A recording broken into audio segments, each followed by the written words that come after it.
all. Yes, Madam Chairwoman. Let me start by saying, as we head into a critical calendar event, which is, the 1 June start of the annual hurricane season, we've come off 3 busy hurricane seasons, you will have a ready, full-up Coast Guard ready to do the nation's business here. The lingering effects of the shutdown, I think we're 75% reconstituted. Some things that we never get back, we had to defer boat maintenance periods. Those are our fleets of hundreds of small boats, cutter maintenance periods. Some of that just got pushed to the right. We had furloughed contracting officers, so you just can't do that kind of work. That is not recoverable. My oral testimony really accentuated, as did my written testimony, readiness being my top priority. So for an organization that's struggling with readiness, the shutdown does not help that. It sort of exacerbates that. But that said, ma'am, I think we're about 75, 80% there.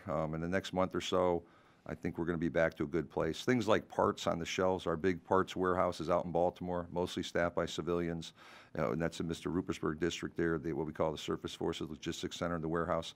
There's some catch-up ball, but we've been able to pay our bills, restock our shelves, and we're on the road to recovery. The one thing we just can't get back is some of that deferred maintenance, but we'll get after that. The Coast Guard's a pretty darn resilient, adaptable force, ma'am. Yeah, well, I'm sure that it's frustrating to be faced with these inefficiencies and wasteful byproducts of the shutdown when you have limited resources and that you've worked so hard to attain. Yes, ma'am. But I appreciate the fact that, as always, the Coast Guard does a lot with little. We're trying to change it, man. We're trying to do more with And more. I'm trying to help you change that. Thank you.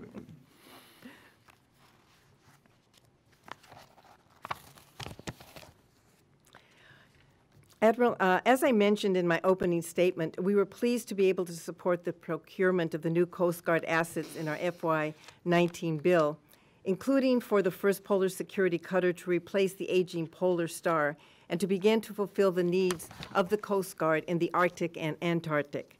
And I know you have prioritized expanding activities in the Arctic during your tenure.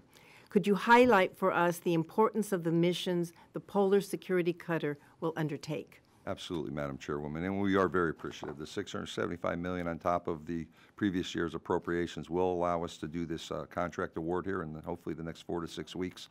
The Arctic is no longer an emerging area. The Arctic is a national priority, and today the Coast Guard is really the only surface presence up there, and we're not in the Arctic much. We were up there with our ice ship, the medium breaker, Healy in the fall for serving 3 customers, National Science Foundation, Office of Naval Research, and the NOAA, National Oceanographic Atmospheric Administration.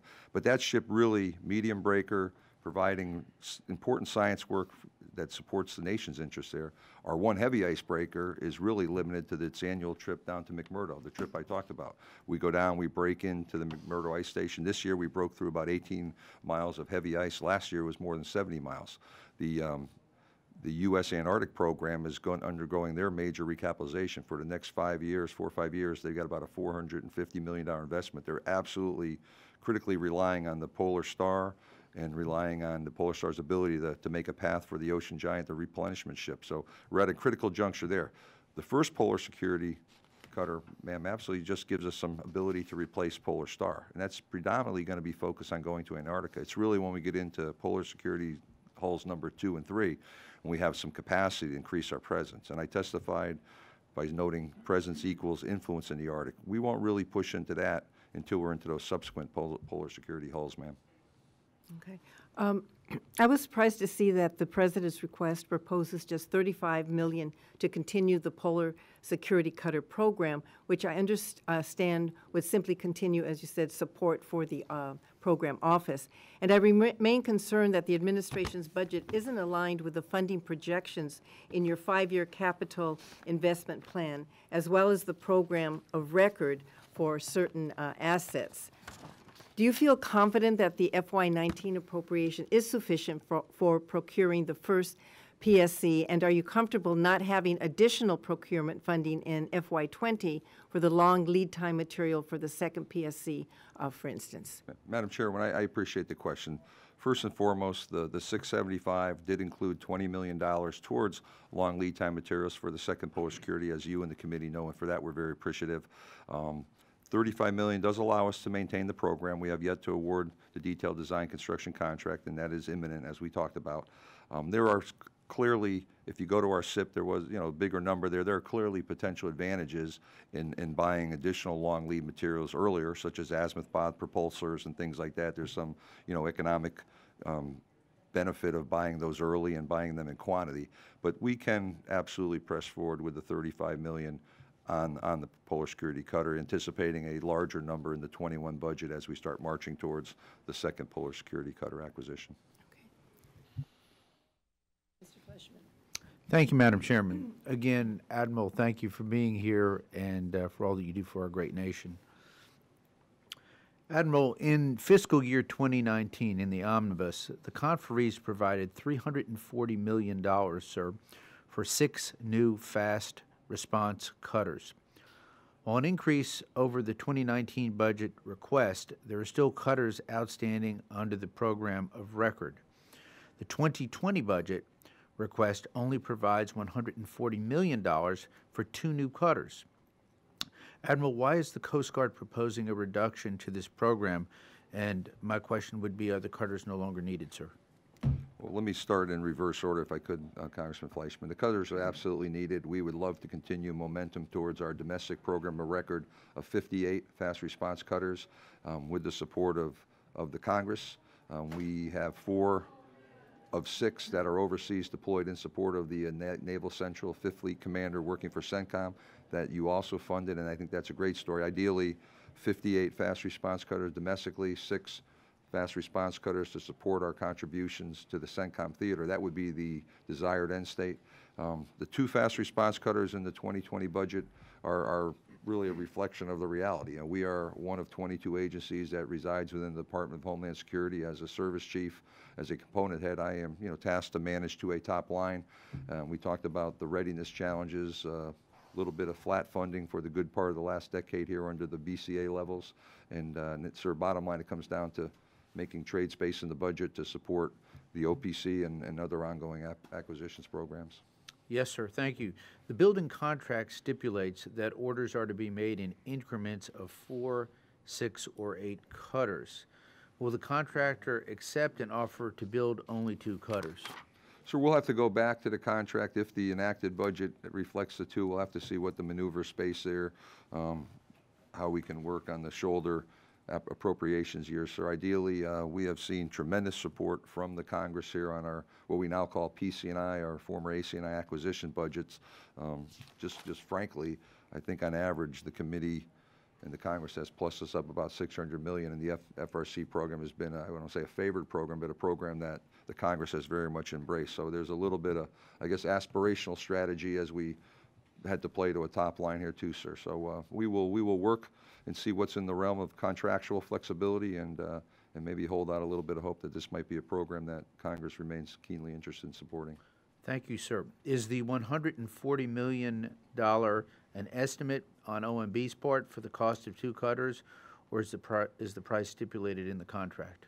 Sir, I have to go back and give you an answer. The 140 is the 2 hulls and some other program, I think, costs in there. But, sir, I'd like to take that one for the record and circle back with your staff if that's that is amenable fine, to you.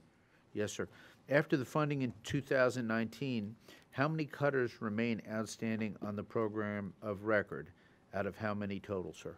Sir, I got to get you back on the numbers. We have, we're starting to accrue an additional 4 in the 20 budget. So we just took acceptance of the 33 hull down in Key West last week here. I had the privilege of commissioning the 31st. I believe at the end of the day, sir, with the proposed number, it gets us to 54. But I would like to bring that back to you on that other question. I'll just pair those 2 together if that's adequate. Yes, sir. I see also that once again the budget proposes to skip a year of funding and acquisition for the HC-130J program. I know the HC-130 is important. To quote the budget request, HC-130J is a major contributor to performance of the Coast Guard statutory missions with specific contributions to DHS and the Coast Guard program of maritime law enforcement, maritime response, defense operations, and maritime transportation system management. Admiral, I'm probably not the only member of this subcommittee with this question, but what is the rationale for eliminating the funding in the 2020 budget request, sir? So, Congressman, on the HC-130J program, the HC-130Js are absolutely great aircraft. C-130s are larger, great aircrafts. The Js are going to get us leap forward in technology. We fielded the first 2 Js of the fleet we have to date up in Alaska, and by the end of this fiscal year, we'll have 5 C-130Js operating from Kodiak. Then we'll roll into our second air station next year out in Barbers Point. The 19 omnibus included funding for a 16th C-130J. We're absolutely appreciative of that. Not a surprise to the committee, but we have not included the C-130Js in our budget as in previous years. That is, as we make top-line decisions, that is one that has not been able to fight into the mix, but the Congress has seen fit that aircraft is absolutely essential to our maritime patrol, long-range force laydown, sir, and I think I'll constrain my answer to that. Yes, sir. Thank you, Admiral. Madam Chairman, I yield back. Mr. Cuellar. Thank you, Madam Chair. And Admiral, it's good seeing you. We Seeing spent you, a sir. couple of days this weekend in my lower part of my district in the McAllen area with Senator John Tester. Let me go over a topic that we talked about yesterday, and that was, as you know, the Coast Guard has probably the best reenlistment rate of any military branch. Around 92% of the first-year Coast Guard reenlist the last year, and more than 40% of the Coast Guard enlisted recruits are still active after 20 years, and I believe 60% of your officers stay active after 20 years or more. But there seems to be a problem with females in one particular category. Coast Guard is losing nearly 50% of the year group between 10 and 12 years of service among your female officers. And so my question again is, why is that happening, and what are y'all doing to make sure Yes, sir. that we Well, thank you for the question, and thank you for the privilege of traveling you throughout Lower Texas there. That was very insightful for Senator Tester. It's always a pleasure for me to get down there and see what our DHS team is doing, sir. You know, on women's retention, we are taking the final results of a women's retention study, I believe next week, if not the following week. This has been a year-long effort. We are very excited to better understand decisions women make. If you look at our ranks, across our ranks, officer and enlisted combined, we're less than 15% women Coast Guard employees in a workforce that's approximating 50%. So we are not competing to maximum advantage that we need to. What we found in that study and the initial results are, the first 0 to 4, 0 to 5 years of an enlisted member woman's career or a female woman's officer's career, the pace is pretty steady. From about 5 years to when you get out here to the, about the next 12 years of their career, you start to see a delta. That delta is somewhere between 12 and 13%. It's pretty consistent in both the officer and enlisted ranks. So it's not the 50% delta, but it's about a 12% difference. And what we're trying to do is really understand what do we have to do in there, or what adjustments can we make to make sure the Coast Guard's, an employer of choice for all men and women. We do have some challenges there, and I think the study has helped us understand that. We went out and did focus groups in more than a dozen locations of the Coast Guard. We spoke to more than 1,000 women, and this was from Alaska to Hawaii, East and West Coast, to Great Lakes, Gulf of Mexico.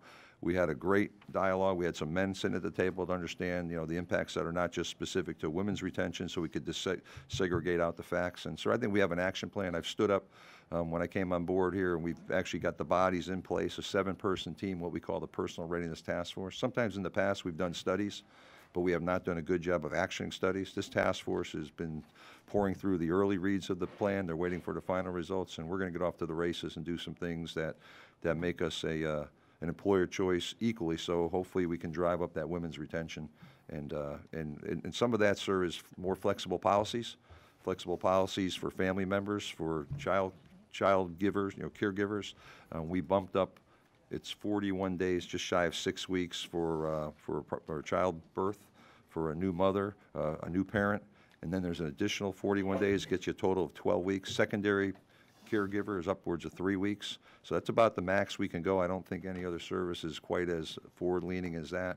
We're looking at focusing on areas like child development centers. That is obviously an issue as we look at this early results that affects people's lives. We are a geographically dispersed workforce along the coast in many high-cost areas. Child care ranges from $1,000 a child on the low end to $1,200 or $2,500 on the high end. And the committee was wonderful in giving us $2 million last year for child care subsidy. I've got about 1,160 children are enrolled in that, and I would say more than 50% are in those high-cost areas. Okay. So that is very helpful, and so we're just leaning in to make a difference there. All right. Well, thank you for that. And just to finish this, I also appreciate the partnerships that you have with the minority serving institutions. And absolutely. If you don't mind, maybe one of your staffers can give us a list as to who you're working with. We absolutely. would appreciate it, because that's good for pools of applicants, but also in the STEM areas and other areas that would be helpful too. Absolutely. Not only to you, but to your country. Yes, sir. We have a lot of good news stories going on. We'll get you a list of that, and would welcome your interest in participating with any of those institutions, sir. Thank you so much. Yes, sir. Thank you. Thank you, Madam Chair. Mr. Newhouse. Thank you, Chair Roybal Allard. Admiral, welcome to the committee. Thank you, Congressman. Thank you for your leadership and the work you do with the men and women of the Coast Guard as they carry out their mission. We appreciate it very much. And thanks for the update today on how things are going. I'm interested in your, I guess, your unmanned systems. I understand that you've had some experience recently with those. The Stratton, I believe, is the ship that... Stratton's a national security cutter, absolutely, sir. We've deployed what we call a small UAS, and I don't want to get ahead of your question, sir. No, that's, I just wanted to give you an opportunity to talk a little bit about that, educate us on somewhat on how that complements the NSC operations, and how could you, how could we together expedite that? With the support of the committee, sir, we are now fielding a recent contract award in December to In Situ. They make the Scan Eagle. It's a small UAS, about an 8-foot wingspan. Just happens to be in Washington State. Happens to be in Washington State. Sir, you can launch that Scan Eagle off the back of the flight deck on a national security cutter. It's got about a 12-hour endurance profile. Yeah. The cutters that have sailed with that on some of the prototype work we did, the sailors don't want to go out without it again. It's that much of a game changer. It is terrific. The national security cutter Stratton that you spoke about, I think, had the Scan Eagle involved in about 28 interdictions, tied into the removal of 40,000 pounds of illicit cocaine at sea. So there's a lot of potential. We are there's a $9.2 million ask in the 20 budget here that's before you. That'll allow us to put small UAS capability on 2 NSCs a year. One of the things I said at my State of the Coast Guard, I would love to see if there's a means to possibly accelerate that, because it is truly game-changing capability. We're actually doing, with a little bit of money we had in prior year's appropriation, we've done a land-based test in Puerto Rico back last spring, and here in early April, we're going to do another land-based test down out of Corpus Christi, Texas as well. So fantastic capability at sea. We're trying to see what this might do as a land-based opportunity as well, sir. So as well as at sea. As well as at sea. Yes, it certainly seems like it extends the reach of the Coast Guard, it extends your capabilities. So it's exciting to be able to watch this technology be put in place. We have a national security cutter in the Eastern Pacific where 85% of the drugs transit at sea. That area is, if you took the United States and sort of turned it about 30, 40 degrees, its axis, that would sit in the Eastern Pacific. We have the equivalent of about 6 to 7 ships there on a given day, Coast Guard cutters. It'd be like patrolling North America with 6 or 7 police cars. Wow. The key enablers there are over-the-horizon boats. Our national security cutters can deploy 3 boats. It's really maritime patrol aircraft responding to intelligence. It's far reaches. These ships are going out west of the Galapagos. So a maritime patrol airplane comes out there, responds to intelligence, has an hour or 2 on scene, finds a target. That national security cutter is still hours away. The plane runs out of gas. You can use all your planes just staying on top. The UAS allows us to bridge that gap. We can get that UAS 50, 70 miles away from the ship. That's 3 or 4 hours of time you buy, where the UAS sits on top with its electrical, optical, infrared. The smugglers do not see it. Oh. The ship can see what's going on. When they get there and launch their boats, it's a much safer situation. So truly game-changing, impactful capability, and we're very appreciative of the committee's support for that capability. Good. Well, we'll look forward to continue working with you on that. Thank you for the question. Yeah, thank you for your answer. Thank you, Madam Chair. I'll yield back. Mr. Ruppersberger. Yeah, First Admiral, I have a lot of respect for the Coast Guard. I really didn't work with the Coast Guard until I came here. You seem to be there for our Americans whenever you need to be. You don't have a lot of money. I think it was a good move for you to come into the umbrella of Homeland Security, and I think you're probably the most competent operation that we have there. And I hope we can help the others bring you up to where you are. And you have been underfunded, and people on this committee are going to try to help you any way we can. And I know the chairman and ranking member feel that way too. As you said, I represent a portion of the Coast Guard Yard in Curtis Bay. we were able to secure about $25 million in the recently passed omnibus to address your need for a new travel lift, and its essential infrastructure, which will allow those stationed there to perform dry dock maintenance on their 500-ton, 150-foot fast response cutters. Now, this was listed as one of the top 3 major acquisition systems infrastructure projects on the Coast Guard's unfunded priorities list. My question, does the $25 million cover the full cost of the project, and could you provide a tentative timeline for its completion? Absolutely, Mr. Ruppersberg. So first off, appreciate the committee's, I think it was $22.5 million towards that project. We have a program, what we call the RDEP, Recurring Depot Availability Program. We've been doing that with 87-foot coastal patrol boats at the yard. It's been a very great program, great results. We're modeling that for these new fast response cutters we're fielding. The $22.5 million buys us the infrastructure for the pier work, some building work. There's a paint booth component of that. There's actually about another $5 million piece for the actual travel lift, but we're going to be able to support that through the capital working fund the yard has. So that's the appropriate way to fund that. So I think, sir, at the end of the day, we should be in good shape, and I think it's 21 and 22. 21, I think, we'll have some of that infrastructure work. 22, we should have that facility up and running, sir. All right, the other question I have is the icebreaker. I know our chairwoman cares very much about this. The Russians consider the Arctic to be the next frontier. With environmental changes, ice and permafrost is retreating, exposing valuable land and navigable waterways. New opportunities are rising for oil and gas drilling, as well as access to untouched fisheries. Now, we have both Russia and China have recognized this development and are scrambling to establish a foothold in the region. In this regard, America is coming up short. Russia currently has 44 working icebreakers, 7 of which are nuclear powered, while the United States has 2 in operation. You just said maybe even 1. And I know putting new breakers in the water is just as high a priority for you as it is for all of us, I think, on this committee. Now, my question is, what impact would an unchecked Russian-China presence in the Arctic region have on our national security and sovereignty? Also, there is a moratorium on fishing and unexplored, untapped oil reserves in the Arctic outside of our exclusive economic zones. Do you feel that without American assets in the region, we will be able to enforce international law and stake our claim to the natural resources? And lastly, I've heard in the past that the Coast Guard needs 3 heavy and 3 medium icebreakers to counter Russia and China's influence in the Arctic. Is this a number still accurate so we can focus our goals on to help you? Yes, sir. Well, let me start in reverse order. So my strategy, I've talked about, consistent with the high latitude studies, has been a minimum of 6 icebreakers.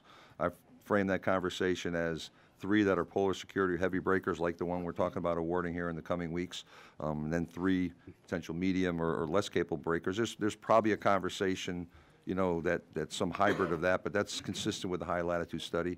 Russia does have upwards of 4 dozen icebreakers, and your numbers are correct, 7 nuclear, building more breakers. I would say the Russian Arctic, when you look at Russia's border in the Arctic, they do have a long Arctic region. We're not sensing Arctic presence here off the U.S. Alaska Arctic, but Russia is deriving 20% of their GDP from the Arctic. They're reestablishing themselves in bases. They're looking at taxing northern sea route shipping. So they're going to derive a lot of economic benefit, which makes Russia a more difficult global partner here, I think, when their economy gets stronger. Right now, they're meddlesome with more resources. They're more meddlesome, more globally reaching.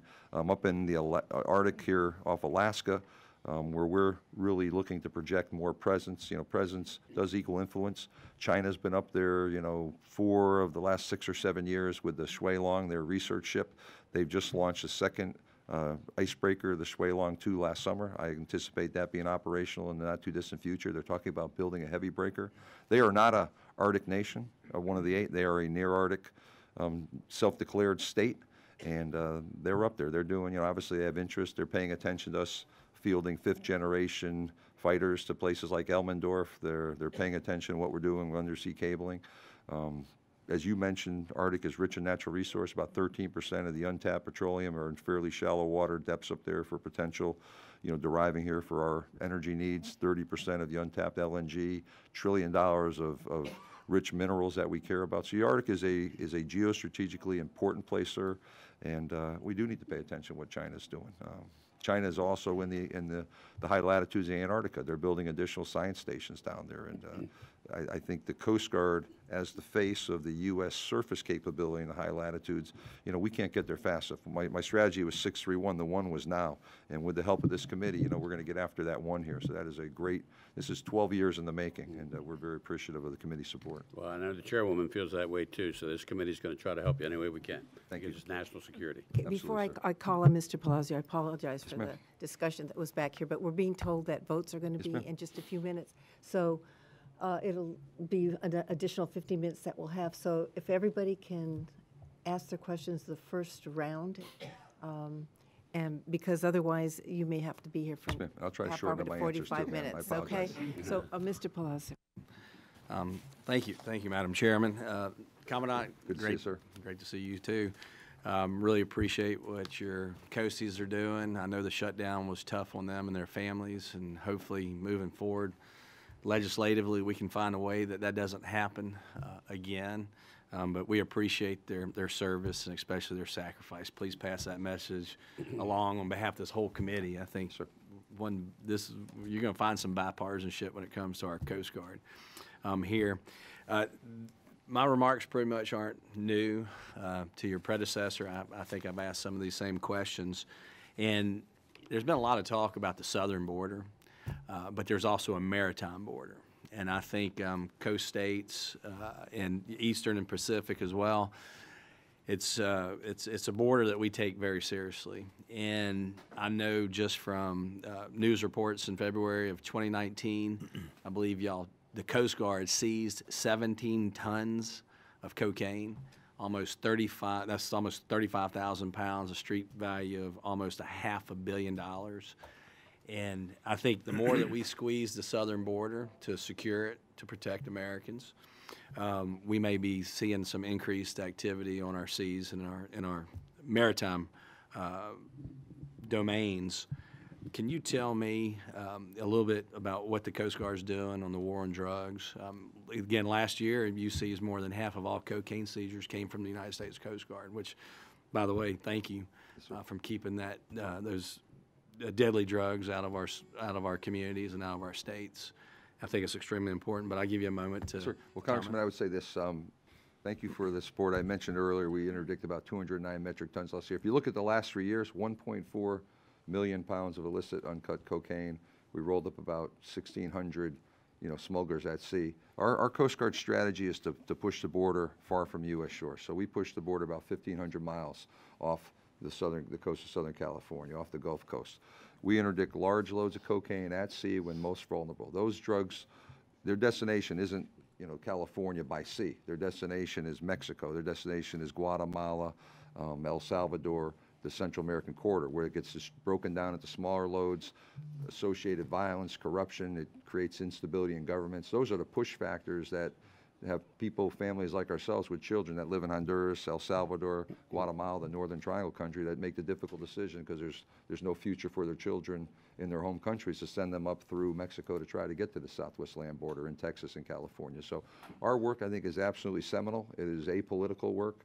I think there's bipartisan agreement that stopping those drugs at sea do help the push factors, and we're very proud of the work we do down there. We partner with CBP, provides almost 40–50% of the maritime patrol aircraft. We partner with International U.S. Southern Command, so I'm a force provider of the Coast Guard to Southcom. We commit to 4 ships around the calendar year. We strive to be somewhere 6 to 8 ships. We're about 6.7, 7 plus the last couple of years, and we remain committed. It's consistent with our Western Hemisphere strategy, sir, and we remain committed to the fight. And we're glad you are committed to that fight, and we want to give you the continued resources, whether it's ships or technology or the UASs that Congressman Newhouse mentioned, to expand your ability to serve. I want my colleagues to have time to answer, but I can't pass this question up. The Jones Act, why is it important to our economic and national security? For the Jones Act, my predecessors have stood for the Jones Act. The Jones Act is important to the security of the nation. the merchant fleet here, our ability to move military supplies and a military outload to support, let's say we had a large theater war in the Pacific and that part of the world, that is important. I think economically, folks have invested in that. The Jones Act gets attacked, that there's cheaper ways to do business. I would say, I think there's a lot. The Jones Act's been in place here for about 100 years here, and it serves a very important, continually important service. I think before there's any meddling with the Jones Act, people should really step back and have an informed conversation about all the puts and takes and the impacts to national security. Thank you, Commandant. I yield back. Mr. Price.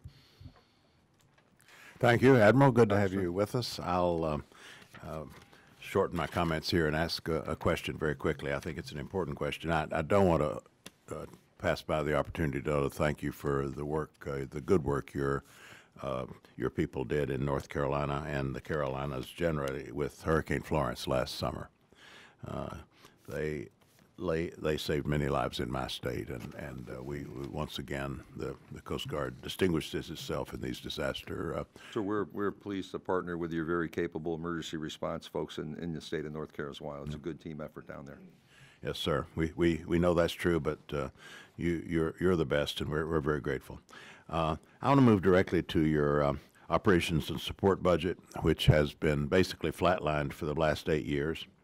In your State of the Coast Guard 2019 message, you mentioned that this has resulted, I'm quoting you now, this has resulted in deferred maintenance, a strained and undersized workforce, and antiquated information systems. Let me, if I might, stress the workforce piece of that and ask you to comment on it. You're an extraordinary organization. You've always done more with less, but that shouldn't preclude you from getting the funding increases you need. It doesn't make sense that you're providing, that we're funding new vessels, we're funding new functions, but without an increase in maintenance funding, support for your personnel and their families. It just doesn't fit. All need to go together. So we want to know how we can best help you achieve your workforce goals. Where do you see the most urgent unmet needs? And what is the overall challenge you have with respect to recruiting and retaining personnel? Are your benefits competitive? Are your salary increases competitive? I mean, what would be your prescription?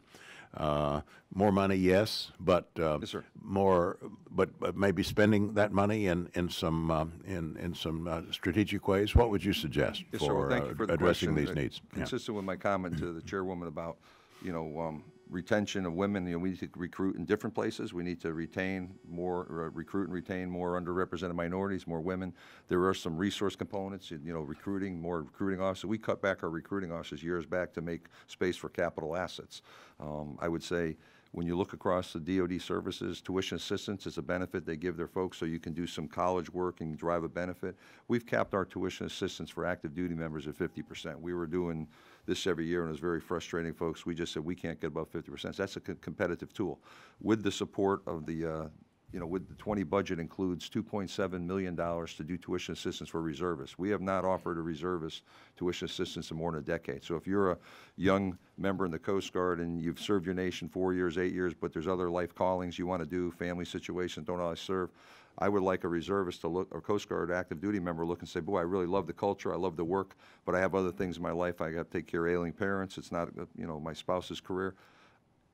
Offering tuition assistance to our reservists is an attractive thing to keep them in. Right now, they're jumping ship and going to go join the National Guard, drill in their local armory. We require them to drive 300 miles to drill because we don't have reserve people everywhere. But that ability to offer the reservists some tuition assistance is game-changing. I talked about child development centers. We really, we don't live on big bases. If you go over here to JBAB, Joint Base Anacostia Bowling, they have a state-of-the-art facility. They feed the kids. They're investing. They're hearing the noise about housing across the nation. There's a clarion call in DOD with all the defense leaders when they come up here about what are you doing with housing. Less than 10% of my workforce is in housing. Some of that housing is old. We've had very little money to invest in that housing.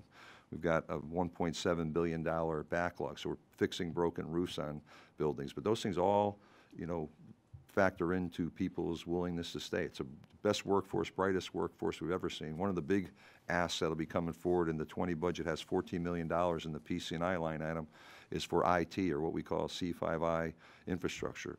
Command, control, communications, computer, cyber, and intelligence. That used to be C2 when I was a young guy, command and control, but now our mission platform that supports all our technology is very old, Congresswoman, and we got to make some investments. So I think all these things factor into, you know, a Coast Guard that is attractive to the best and brightest in America. We have no trouble recruiting people.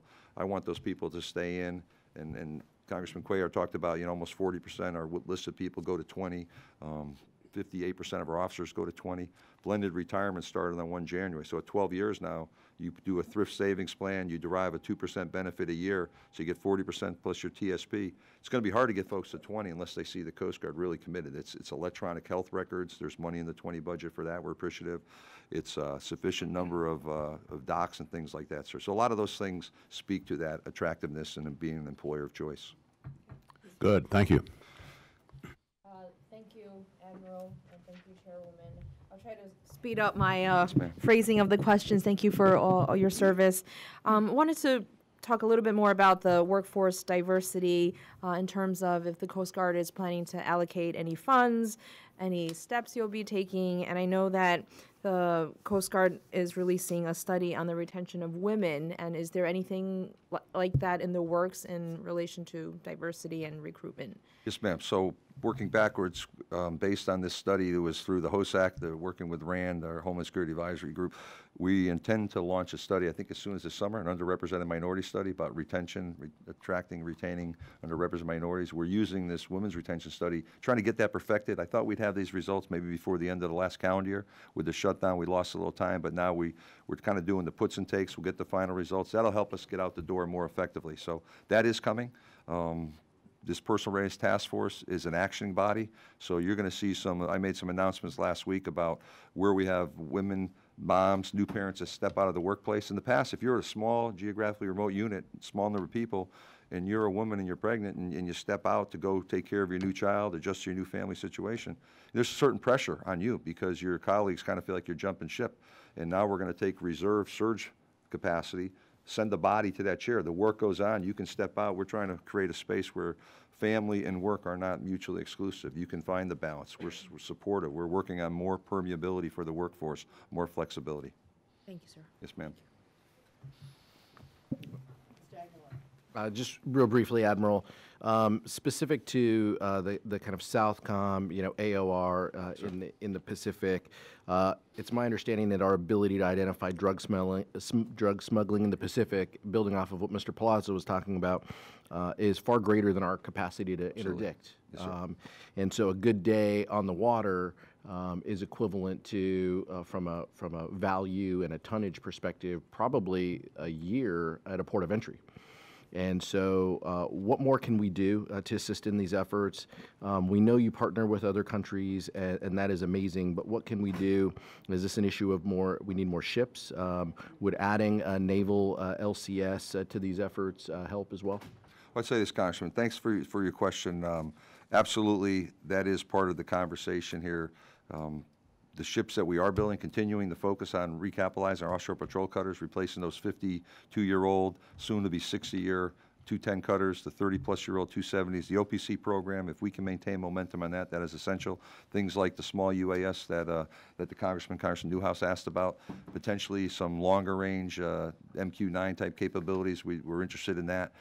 Maritime patrol aircraft, the C-130s, are absolute contributors to that. CBP. Continuous support for CBP Air and Marine. I think those are the key enablers. You know, we can always use more ships. I'm not going to sit here and say, you know, a Navy combatant. I understand the demands on the CNO. He's got an increasingly difficult Russia. We talked about that earlier. He's got a lot of challenge and problem sets in the South China Sea. The Navy lost a couple missile shooters here, you know, with the Fitzgerald and the McCain. So I would say maintaining momentum on what we're doing and some of the people things, I think would make us the most ready Coast Guard we could be. Yes, sir. Thank you. I apologize for us all having to leave. Madam Chair, well, I understand. Everyone, I think, has asked at least their main question. We will submit others for the record. Yes, ma'am. Thank you very much. And thank you for the privilege of being here. Thank you. Thank you. Yes, sir. Thank you, Congressman. Congressman, thank you. Good to see you, sir. Yes, sir. Thank you. Thank you, Madam Chairwoman. Can you come around so I can... All right, let's do it. How we can do that. Thanks, guys. Appreciate y'all. Hey, thanks. I can walk and talk with you if you want. I just wanted, one of the questions I want to submit is to Absolutely. I would love to talk about sexual. We're working that hard. I put a new strategy out in the fall, and we would love to tell you that. We're focused on the climate prevention. Absolutely. Yes, ma'am. We would love to answer that. That is my full commitment. I assure you that. Thank you. Yes, ma'am. Hey, how are we doing, guys? Thank you very much. Good to see you, sir. Never argue on a short hair, right? I guess. It's an easy one. Well, I know. Yeah, it's, We'd rather do that to make you wait. you know what? We got 4 years. I suspect we'll be back. I'm not going to argue about a short hair.